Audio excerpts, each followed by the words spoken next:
他是国立大学医学部的尖子生，但贫困让他踏入风俗行业，他找不到能倾诉这些的人，所以他接受了记者的匿名采访。报道发布后，却引发了大量谴责。最近女性贫困成了热门话题。财经杂志社的现实计划做一系列报道，主编把焦点现在疫情期间失足风俗业的贫困女性。记者深入风俗店一线，前社会部记者采稿，他之前也报道过关于贫困的问题。主编把7天的名片放桌上，把任务交给了燕史，要求2周后文章上线。主编知道燕史因家庭问题不得已回到杂志社，希望他能通过这系列报道取得一些成绩，为自己找一个立足之地。燕史虽然邮件里和齐田交流过，但未见过齐田本人，他只能用报道的照片约在指定地点见面。他看到一个像齐田的人，忐忑地上前询问。2人确认身份后，齐田的第一句话是关于钱。他递过来装钱的信封，委婉地指出他的装扮不太合适，他们要采访受伤的女性，他们勇敢地接受采访，所以要对他们保持敬意。但齐田未回应他的疑问，而是自顾自联系了要采访的女孩。他们没有等待太久，就听到了一声带有歉意的招呼，向他们问好。他们带着女孩进入了一个人不多的酒店式咖啡厅。齐田拿过他的学生证之后，请他摘下口罩，并对比学生证上的照片。因为日东大学是个难考的国立大学，所以燕史对这位优秀学生出现在贫困问题的采访现场感到非常意外。虽然这次是他请客，但广田只是客气地点了一份薯条。在燕史再三坚持下，他又加点了一份雪顶咖啡。燕史打电话订餐时，齐田直接递给广田一个信封，让他数一数酬金，然后转头让身后的燕史帮他点份猪排饭。虽然他觉得齐田这种急于行事的方式有点冒失，但他还是催促不要浪费时间，快开始。他只好一边拿出录像机，一边解释录像只用于报道，不会外泄或公开，然后应广田的要求，将镜头对准了其他地方，避开他的脸。齐田说明写报道时会用假名，然后直接进入了主题。广田是日东大学3年级的学生，他大学初年曾从事风俗业，后因疫情转做代理父亲工作。面对厌食症的困扰时，他紧紧握住了自己的双手，他用手势表达得很费力。尴尬的气氛笼罩时，服务员送饮料进来打破了僵局。齐田突然意识到燕史没给他点饮料，这让他有点失落，但他拒绝了燕史递过来的饮料，因为他觉得咖啡配猪排饭不合适。2人的争吵让紧张的僵硬的广田笑了，也缓解了之前的尴尬。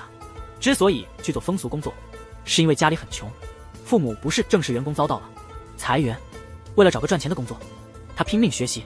父母原本以没钱为由反对他上大学，他提到奖学金和勤工俭学，这才勉强说服了他们。但上了大学后，他发现自己在经济上完全无法独立，即使是国立大学的医学部，除了学费还有其他开销，仅教科书和实习材料就要花大约20万日元，还必须接种的疫苗也要3万日元。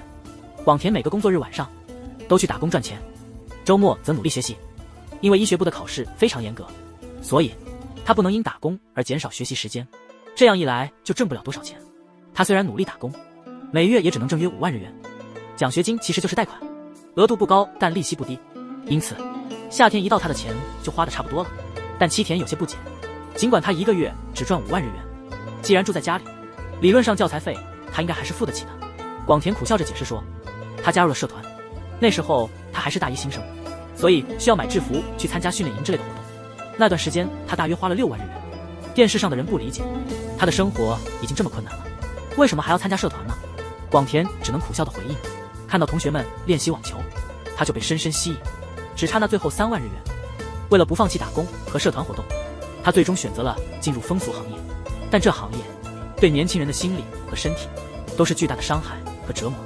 广田工作时感到恶心和害怕，但为了那3万日元，他还是迫使自己坚持了下去。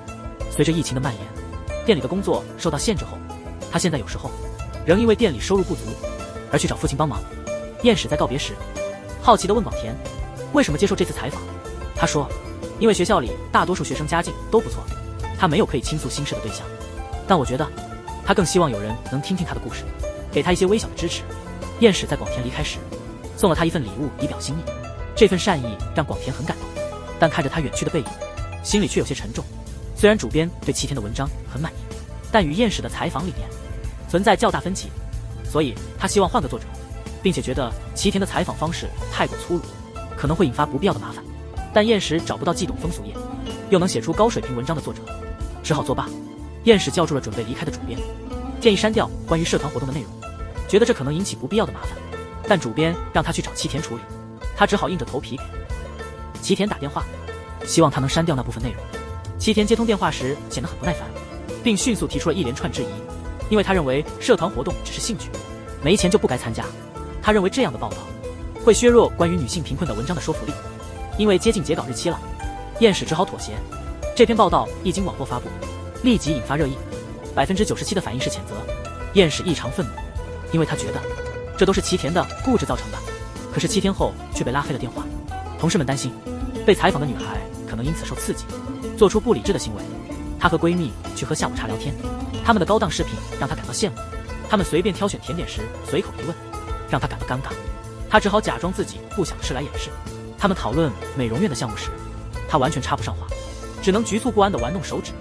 等甜品端上来时，她假装查看手机，借工作为由匆匆告辞离开。但闺蜜突然叫住了她，递给她一份高档伴手礼，说是送给她女儿的礼物。燕史的调研主题是因贫困沦落风俗业的女性，但这次采访的对象是一位国立大学医学部的优秀学生。她被其不幸的经历感动，出于同情，将闺蜜送的伴手礼转送给了她。这篇报道一上线，即引来大量尖锐评论。他们未聚焦于大学生的贫困问题，而是居高临下地发泄不满。燕史认为，这是因齐田坚持不删部分内容引起的后果。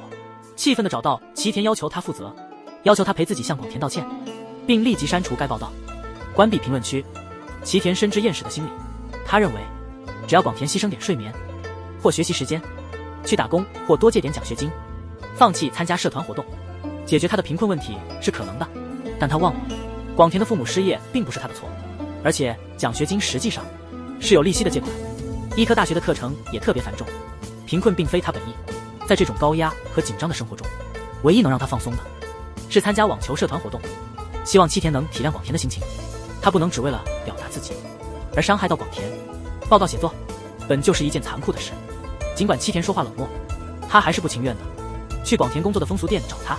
恰好在广田下班准备回家时遇见，在一个无人的地方，为报道带来的麻烦向他鞠躬道歉，但广田却递给他一张贺卡。这时空气突然变得尴尬，因为齐田想到自己用别人的礼物作为自己的礼物送出，他那呆滞的目光让广田感到羞愧和尴尬。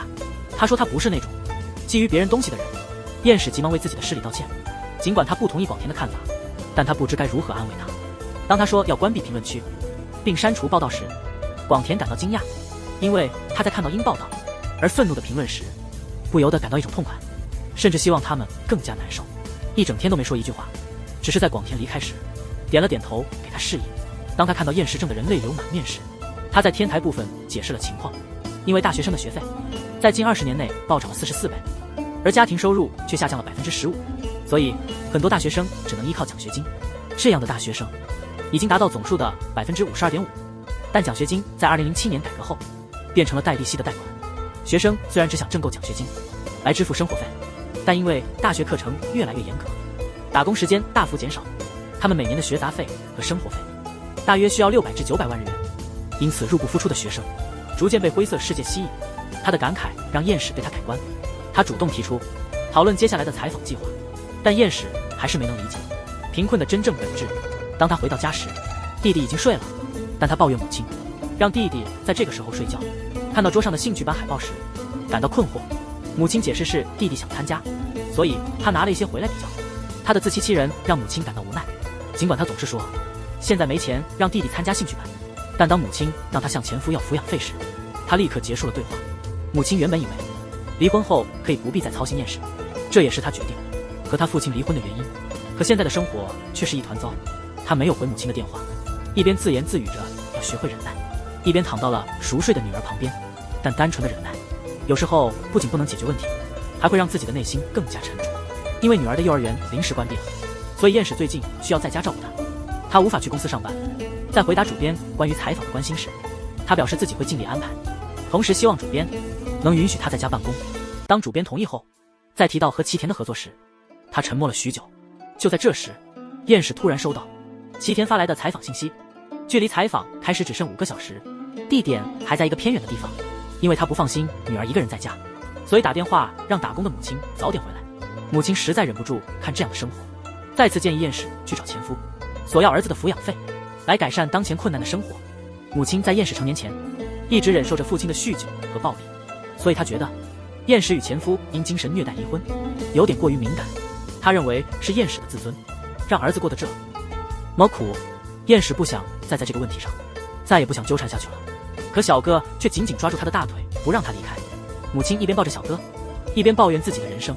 她原本以为自己能够享受到一种悠闲自在的生活，结果却被叫来照看孙女，养老金也慢慢被挥霍光了。她感觉自己就像是被遗忘的木乃伊，当在沙滩上看着一家人温馨的玩沙。她反思自己乱七八糟的人生，尽管从结婚到生子再到离婚都是她自己决定的，结果却远非她所愿。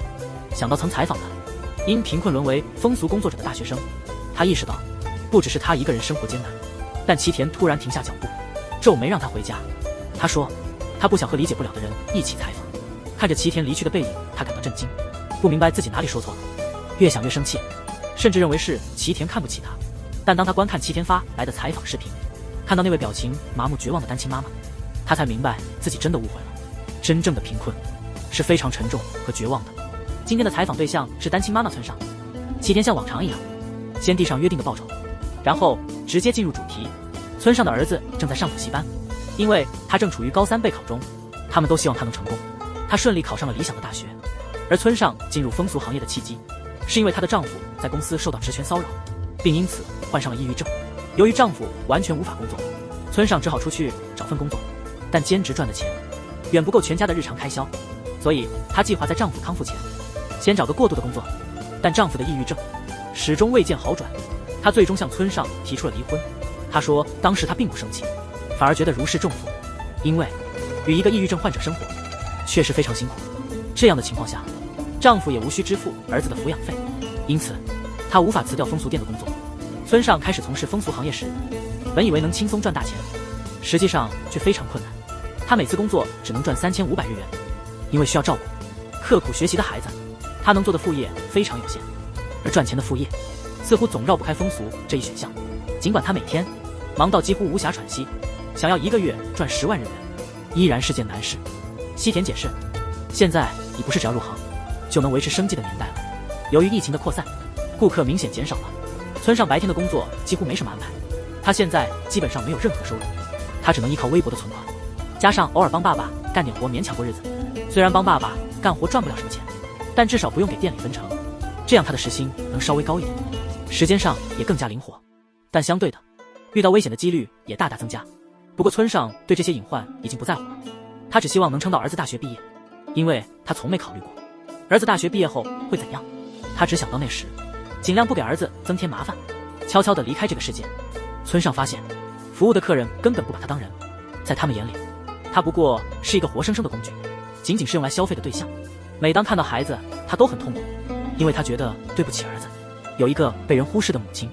他觉得还是早点消失比较好。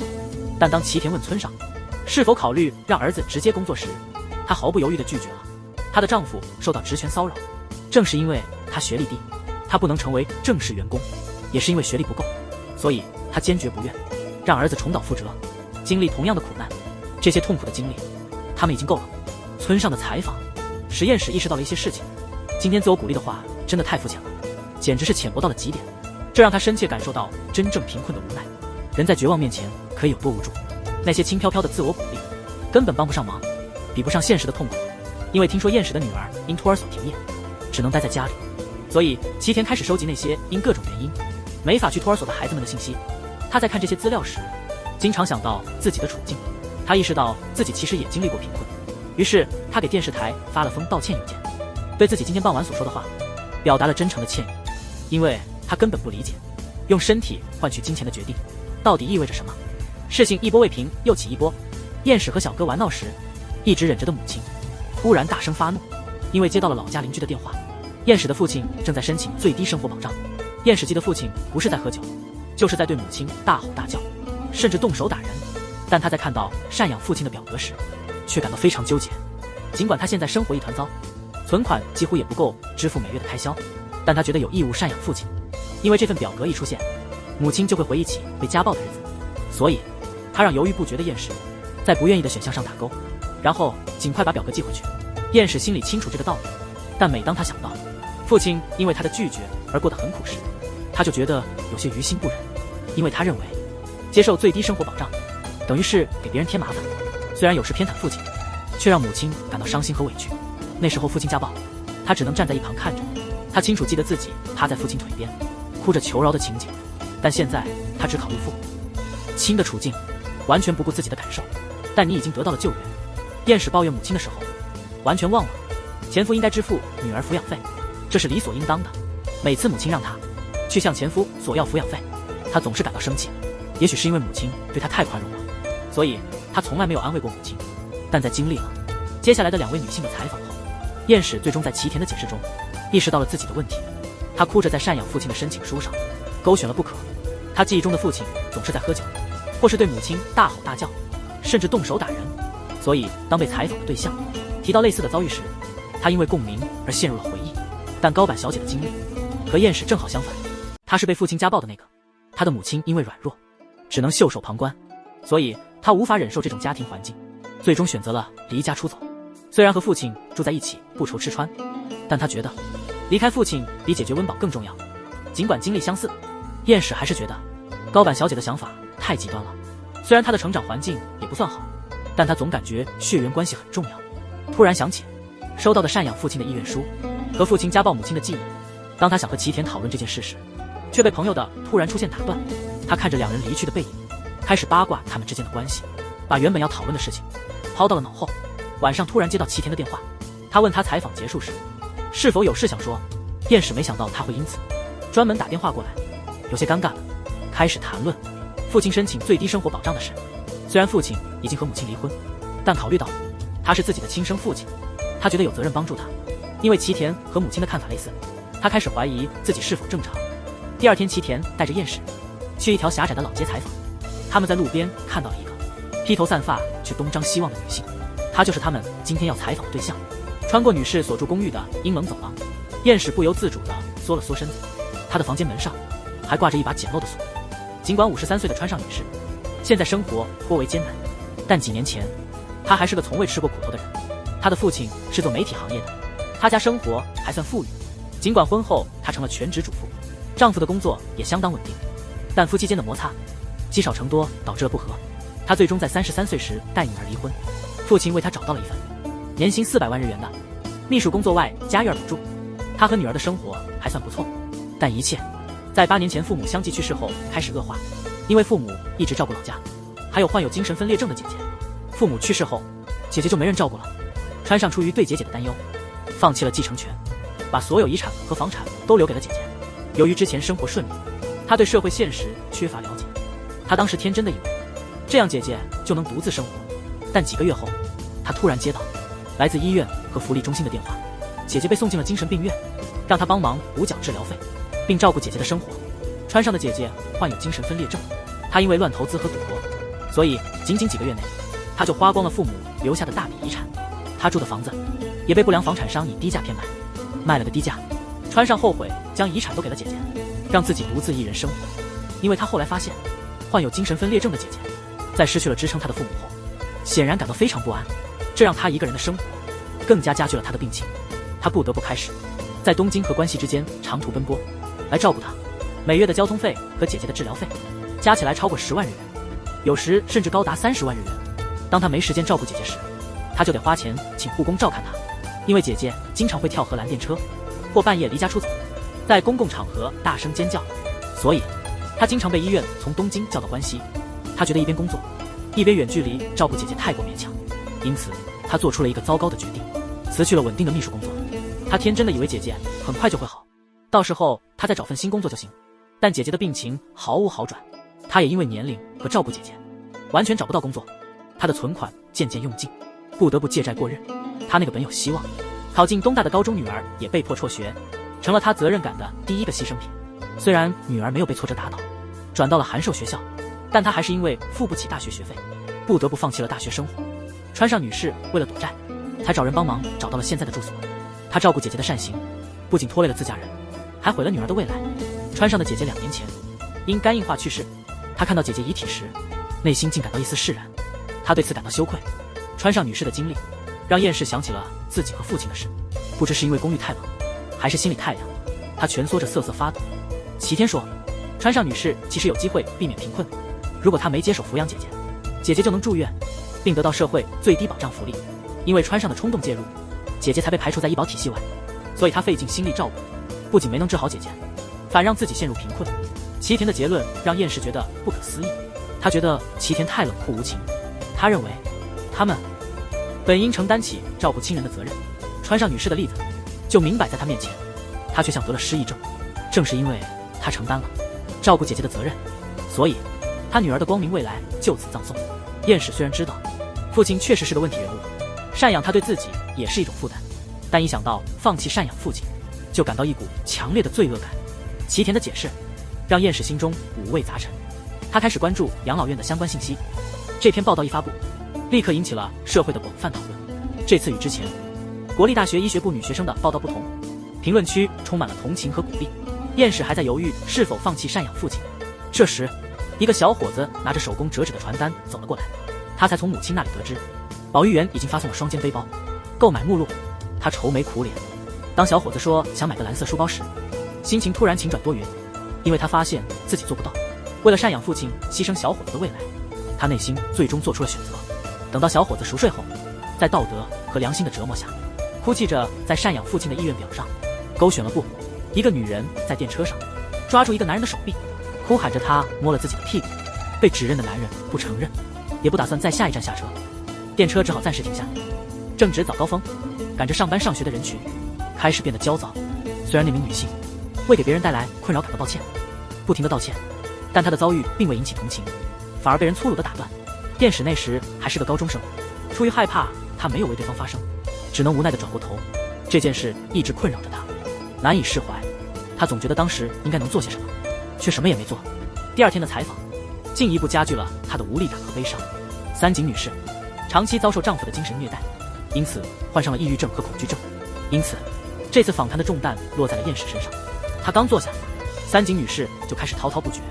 她开始讲述，她提到自己患有抑郁症，现在需要服用8种药物。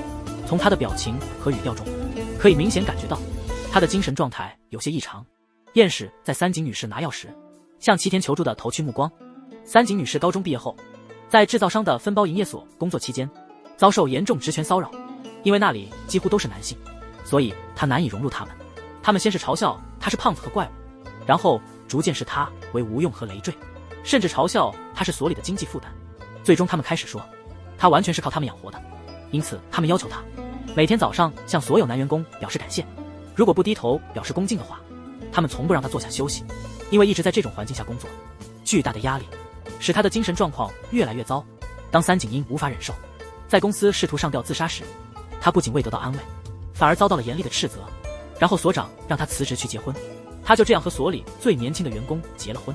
因为丈夫还算照顾三井，所以她本打算这样平静地过完余生。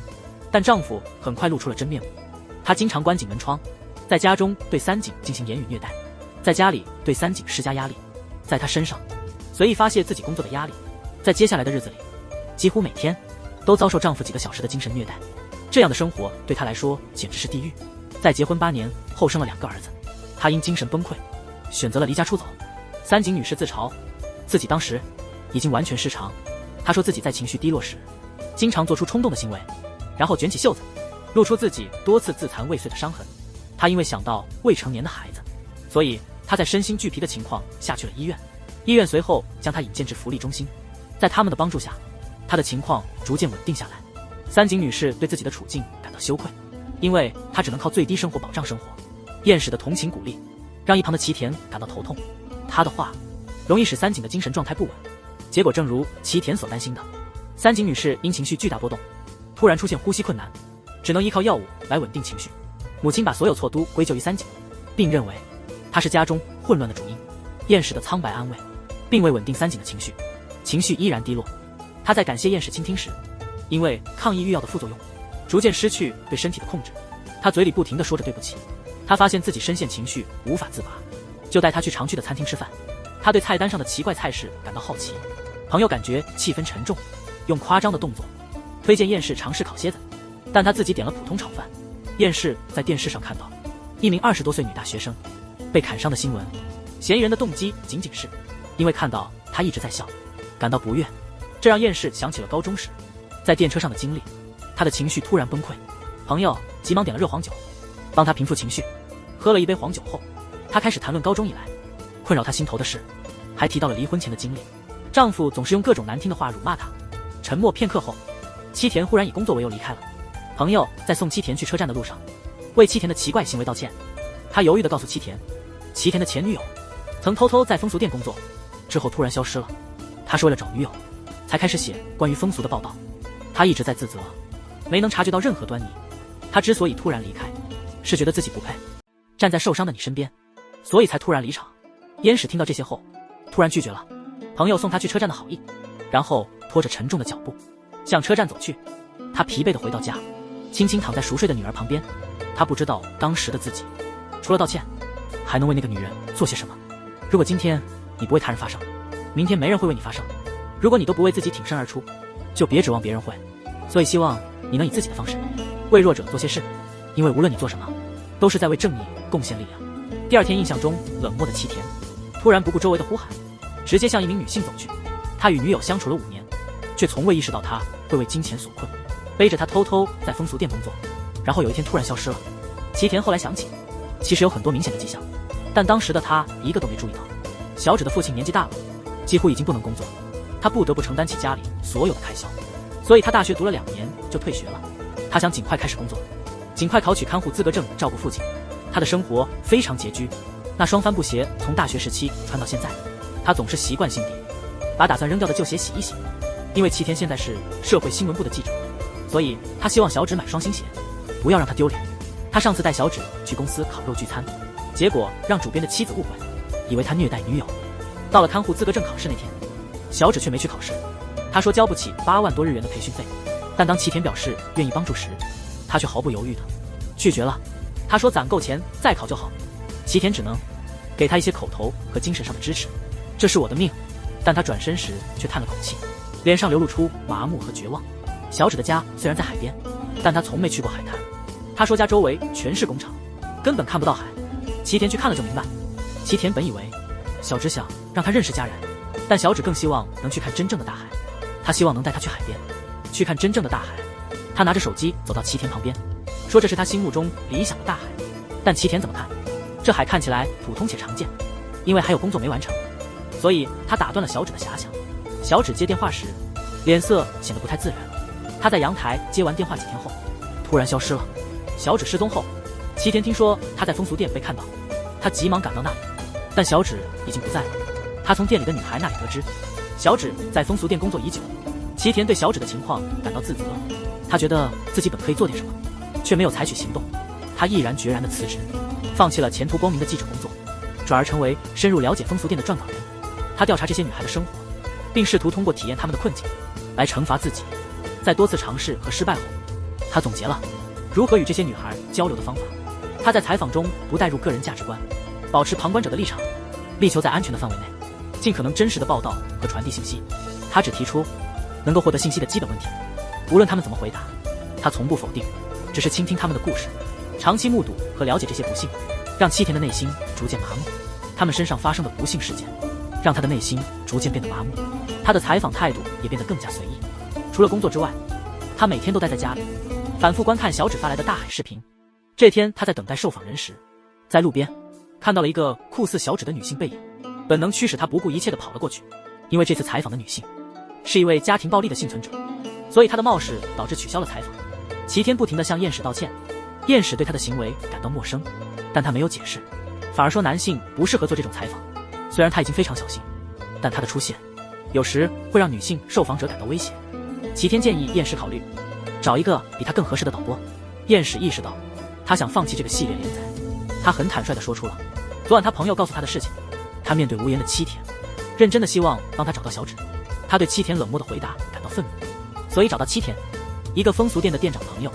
他一边吐槽七田散发着受伤的气息，一边抱怨这影响了他的工作。朋友点了一根香烟后，犹豫地开始讲述七田和小芷之间的所有事情。七田如果辞职，他实际上是很乐意的，但他仍然希望燕史能帮他摆脱目前的困境。燕史特意挑了在小芷故乡附近的一个儿童福利机构，采访时间他故意提前了，所以他想利用这段时间和齐田一起去附近转转。齐田意识到他的朋友肯定又和燕史说了些什么，他追问究竟想做什么。齐田没有回答，只是带着燕史来到一个长满杂草的废墟。他说这曾是小芷的家，现在已经无法挽回。燕史不甘心，要求看小芷心目中的大海视频。他觉得如果认出那片大海，说不定能找到线索。面对齐天的不配合，甚至反驳了他。他批评齐天独自承担责任的行为，希望他不要孤立自己。他的报道也一直是这样写的。可燕史看完大海视频后，却尴尬的沉默了，因为他的判断和齐田相同，这只是普通的随处可见的大海。齐田带着燕史来到一堵围墙前，他说围墙后面曾是大海，但由于填海造地，现在变成了工厂和运河，普通人是进不去的，所以这个街区的居民几乎不可能看到大海了。这家儿童福利机构的创立宗旨是为了帮助一些贫困家庭的孩子与社会建立联系，通过了解自己和认识他人，让他们感到安心，这也是防止孤立的重要措施之一。燕史在墙上意外看到了写着小芷名字的涂鸦，他急忙叫来齐田和院长。院长解释说这些都是曾在这里的孩子们画的。他急切地向院长询问是否有小芷的联系方式，或者有没有人最近联系到他，但院长以保护隐私为由拒绝了他的请求。齐田很理解院长的做法，这是为了防止他们可能是跟踪狂或家暴者带来的麻烦。燕史从院长的反应中判断，院长仍然与小芷保持联系，所以他让齐田不要灰心，他们总能找到联系小芷的办法。上次她和闺蜜一起喝下午茶时，她带来了高档饰品，随意挑选自己喜欢的甜点，她的脸上满是幸福的笑容。但这次视频聊天时，她看起来却异常憔悴。她紧张地说想去工作。面对闺蜜的疑惑，她解释说丈夫每月只给她3万日元生活费，她的存款几乎用完了。她还想让儿子参加课外补习。萌音的丈夫以她不在家为由，在很多方面限制她。她与丈夫多次讨论过生活费问题，但每次都被以前由她管理为由拒绝。燕史对此感到气愤，正因为萌音在家里打理一切，她丈夫才能专心工作，她为何好像这全是她的功劳一样。萌音有点羞涩地说自己什么都不擅长。她丈夫反对她工作的理由是觉得她工作只会给别人添麻烦。她的话让2个好友都有些无所适从。萌音的丈夫对她极度占有，她每次出门和闺蜜吃饭都得跟他们合影自拍，并报告丈夫自己的行踪。随着丈夫的监控越来越严，朋友们建议她早点搬出去。自从那次语音聊天后，萌音按照新城的建议行事，开始刻意收集关于丈夫精神虐待的证据。仅仅1周时间，她就趁丈夫不注意积累了一本满满的便签盒，一支存满的录音笔。但新城表示，律师希望她能提供更加有力的证据，比如明显的伤痕或医疗报告。冯担心即使收集到证据，也拿不到足够的赔偿来维持生活。尽管新城帮她看了几套房，适合她和儿子居住，燕史也帮她挑了几份工作供她选择，但她仿佛魂不守舍，因为她担心即使现在开始工作，也无法好好养活儿子。而且丈夫对儿子一直很好，所以她在考虑是否只需忍耐就行。燕史之所以选择离婚，是因为丈夫的精神虐待，所以她非常理解萌音的恐惧和忧虑。虽然离婚后生活确实很艰难，她整天都在为钱发愁，买个玩具给女儿都得3思，但即便如此，她还是庆幸当初选择离婚。在齐田的帮助与推荐下，了解到很多支持单亲家庭的政策，于是她笑着对萌音说船到桥头自然直。萌音被她的笑容和坚强的话语感动了，她决定再深思熟虑一下。因为关于贫困女性的连载引起了社会的广泛关注，杂志社因此计划将采访内容编成书，在出版前对内容进行润色和调整。因此燕史希望受访者能过目修改稿，确认内容。广田对燕史当初想删报道和逃避真相的态度印象深刻，他怀疑燕史是为了避免书再引发争议。燕史急忙否认，他说这是为了让广田确认修改后的表述是否准确。燕史看到广田眼神黯淡，说虽然杂志社有最终决定权，但他不想忽视广田的感受。如果广田觉得报道的表述与心意不符，他们可以好好讨论，力求找到双方都认可的点。广田对他的变化和成长感到意外，因为他没有像以前那样只想逃避，所以他决定先审阅修改稿。朋友突然出现，打断了他们。因刚才的事情还在争吵的2人，他说他得开车送店里的女孩们去车站，所以今天不能喝酒。他自嘲说自己像风俗店的老妈子，总是尽力为他们提供力所能及的帮助。然后他询问他们争吵的原因。齐天认为新闻机构的报道应该坚持独立和真实的原则，但燕史觉得齐天的做法对受访者是一种2次伤害，因为他们已经被背叛过多次，所以他不想再背叛他们。燕史认为，尽管他们被背叛，还是愿意分享自己的故事，是因为他们还抱有希望，所以他不想辜负这份期待，尽可能的完整传达他们的话语。齐天没想到燕史的野心这么大，最终他同意了燕史的做法。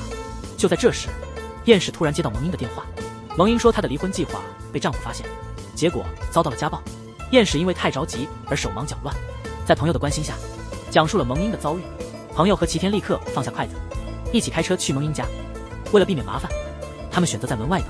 蒙英哭着对燕史说，她的便签本和录音机都被丈夫毁了，她庆幸孩子没有看到自己被打的样子。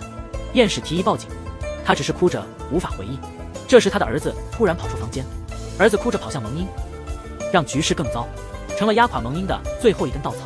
她哭求燕史帮她报警，尽管丈夫销毁了蒙英的证据，她身上的伤痕和淤青却成了更有力的证明。燕史掀起她的袖子，让倩怡帮忙拍下伤痕。林英的丈夫想要进门时，被门口的齐田他们拦下。他看着齐田他们冷漠的反应，心灰意冷，推开他们试图逃跑，但齐田和朋友迅速追上，将他压制在地。齐田看着地上的冰淇淋，感到无语。他不会真以为买个冰淇淋就能洗清家暴吧？齐田对自己的工作感到迷茫，无论多努力，不幸还是迅速吞噬着人们。他感觉自己像是面对无尽的黑暗，一片无望的大海。但燕史坚定地告诉他，他们的话终将引起共鸣。